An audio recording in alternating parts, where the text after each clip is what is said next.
Assalamu alaikum. I hope you are doing well.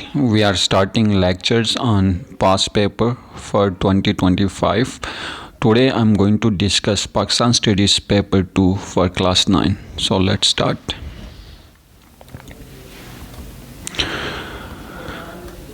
जो पहला question हमारे पास है, we have to list any 3 components of Pakistan ideology. तो इसमें आप काफ़ी कुछ लिख सकते हैं, but they are asked for 3 component. तो आप सबसे पहले जो मेन है वो लिख सकते हैं। The first one you can write is belief in the oneness of Allah, that is sovereignty.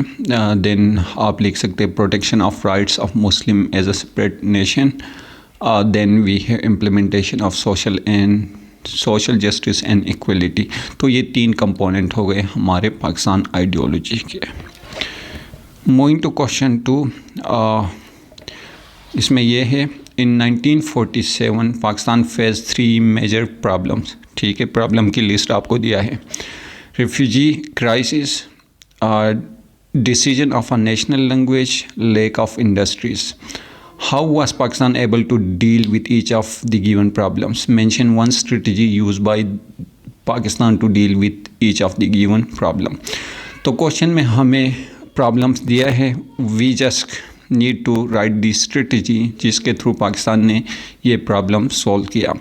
जो पहला प्रॉब्लम हमारे पास है, दैट इज़ रिफ्यूजी क्राइस। ठीक है, इंडिया से बहुत सारे लोग पाकिस्तान माइग्रेट करके आए थे, तो इनको किस तरह पाकिस्तान ने सेटल किया। तो Pakistan set up refugee camps and rehabilitation centres to provide shelter, food and medical aid to arriving migrants. ठीक है, फिर decision of a national language. आपको पता है पाकिस्तान में बहुत सारे लैंग्वेजेस थे, वी हैड बंगाली 2। तो इसलिए पाकिस्तान ने क्या किया, इस इशू को सॉल्व करने के लिए declare Urdu as the national language to create unity among people from different provinces. तीसरा जो इशू था, प्रॉब्लम था, that is lack of industries. तो इसको डील करने के लिए Pakistan establish the Pakistan industrial development corporation, PIDC कहते हैं इसको, to set up new industries and support economic growth. तो आपने बहुत सिंपल तरीके से जवाब देना है, you don't need to exaggerate और राइट एनीथिंग।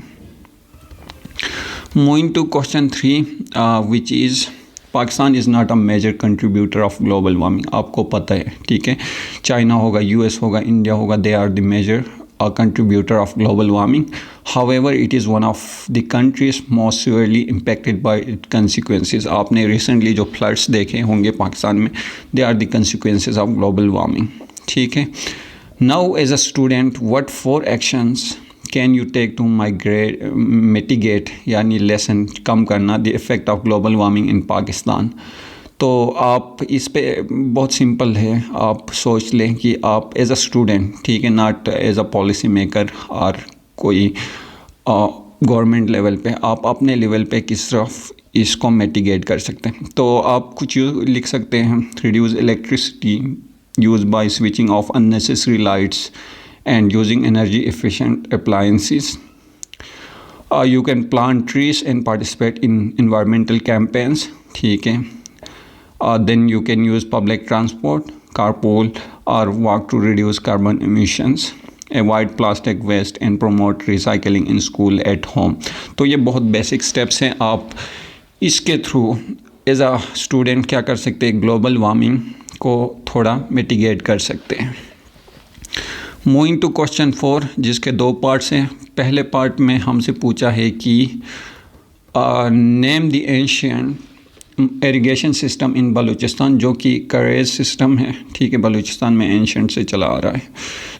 जो पार्ट 2 है क्वेश्चन में, that is why the Indus basin irrigation system, जिसको IBIS कहते हैं, consider as the backbone of Pakistan agriculture economy. ठीक है, यहाँ पे 2 चीज़ें आ गई हमारे पास। हमने क्या करना है, इंडस जो बेसिन इरिगेशन सिस्टम है इसको देखना है, ठीक है, फिर how it is the backbone of Pakistan agriculture economy. ठीक है, 2 चीज़ें हो गई। तो सबसे पहले आप ये लिख सकते हैं, 3 पॉइंट्स हम लिखेंगे इसमें क्योंकि हमारा जो क्वेश्चन है 3 मार्क्स का है। तो सबसे पहले it supplies water to the largest canal irrigation network in the world, ठीक है, जो पाकिस्तान की बात हो, जिससे क्या होती है, जो enabling farming in dry regions, ठीक है। अगर ये नहीं होता तो जो ड्राई रीजन थे वहाँ पे फार्मिंग पॉसिबल नहीं था, तो इसकी वजह से क्या हो रही है, जो एग्रीकल्चर इकोनॉमी है उस पर इम्पैक्ट आ रहा है, फ़ायदा हो रहा है उसको। अच्छा, it supports major crops such as wheat, cotton, rice, ठीक है, जो कि बहुत इंपॉर्टेंट क्रॉप्स हैं पाकिस्तान के, which are essential for food security and exports, ठीक है। हम अपने के लिए यूज़ कर रहे होते हैं, अपने फूड सिक्योरिटी, और एक्सपोर्ट्स भी कर रहे हैं, तो इसलिए हमारी जो एग्रीकल्चर इकनॉमी है उस पर इम्पैक्ट हो रहा है। अच्छा, तीसरा जो पॉइंट है that is it provides livelihood to millions of farmer, ठीक है।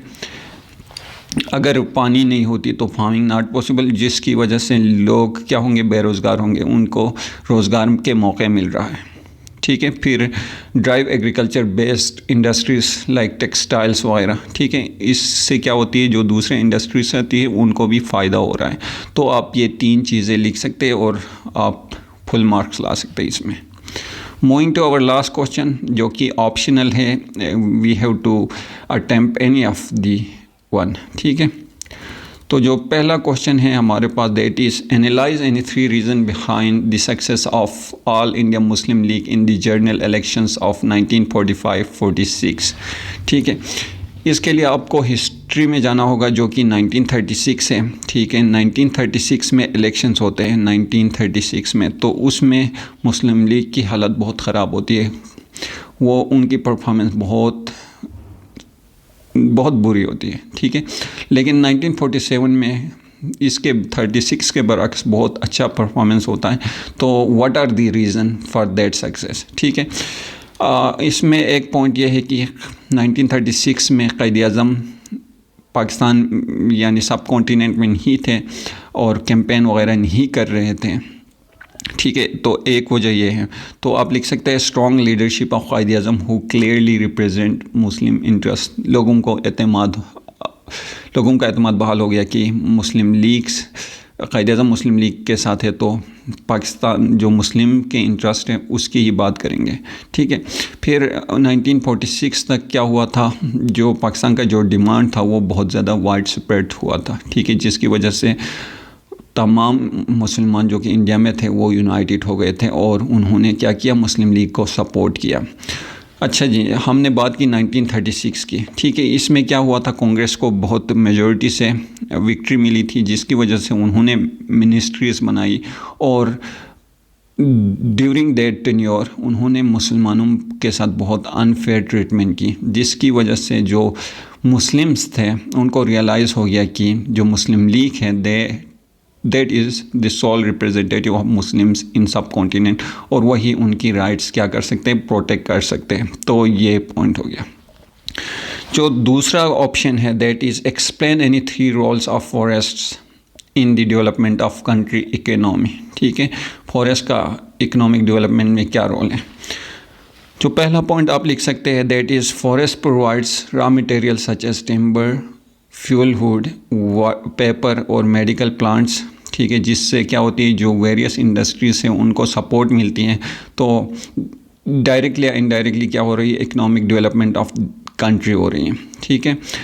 सेकंड पॉइंट आप लिख सकते हैं they prevent soil halogen and protect water shades which support agriculture and reduce damage from floods, ठीक है।